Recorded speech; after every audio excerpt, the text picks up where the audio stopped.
Bonjour à toutes et à tous, dans cette vidéo nous allons étudier le chapitre sur l'élasticité d'une fonction à une variable.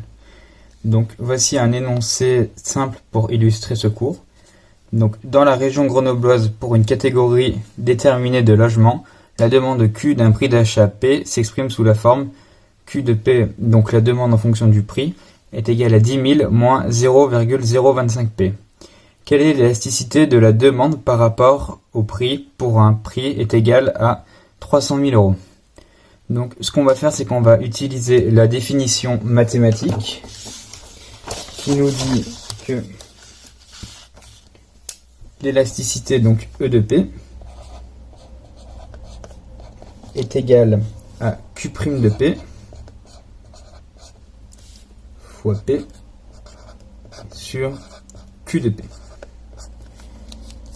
Alors, on va calculer ici Q' de P. Donc il faut se rappeler des formules de dérivées vues au lycée. Donc Q' de P, c'est égal à moins 0,25, puisque ceci est une constante.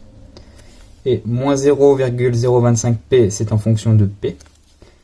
Donc moins 0,025, il ne faut pas oublier le moins. Et donc on n'a plus qu'à écrire E de P est égal à moins 0,025 fois P sur 10 000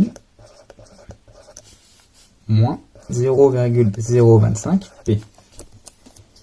Donc ici, pour un prix de 300 000 euros, et ben, qu'est-ce qu'on fait? On remplace P par 300 000. On a donc E de 300 000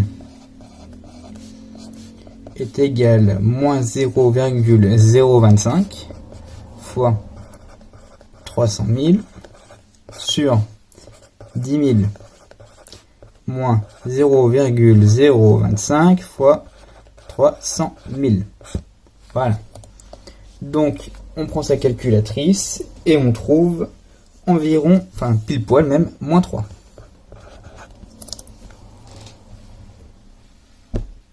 Donc ensuite, maintenant, qu'est-ce qui va se passer si le prix du logement augmente de 1%?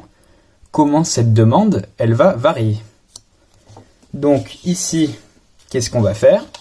Eh ben, on va prendre la définition économique qui nous dit que E est égal à delta Q sur Q sur delta P sur P.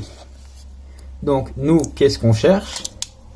On recherche ici la demande relative. Donc ça va être delta Q sur Q. Ça va être ceci. Voilà. Donc on va tout simplement l'isoler dans la formule.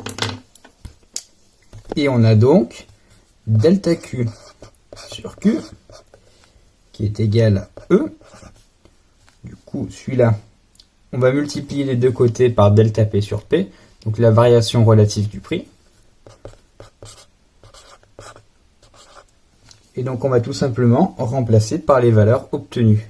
Donc la variation relative du prix ici, ça va correspondre au 1% qu'on a juste là. Donc pour rappel, 1% c'est égal à 1 sur 100, c'est égal à 0,01. Et donc l'élasticité ici, et ben ça correspond toujours à l'élasticité trouvée précédemment, donc l'élasticité pour 300 000, qui est égale à moins 3. On a donc delta Q sur Q, qui est égal à E fois delta P sur P, qui est égal à moins 3 fois 0,01, qui est égal à moins 0,03, qui est égal du coup à moins 3%. Donc qu'est-ce qu'on peut dire ici? On peut dire que pour un prix initial de 300 000 euros, si le prix augmente de 1%, alors la demande va diminuer de 3%. Elle va bien diminuer puisqu'ici nous avons un signe moins.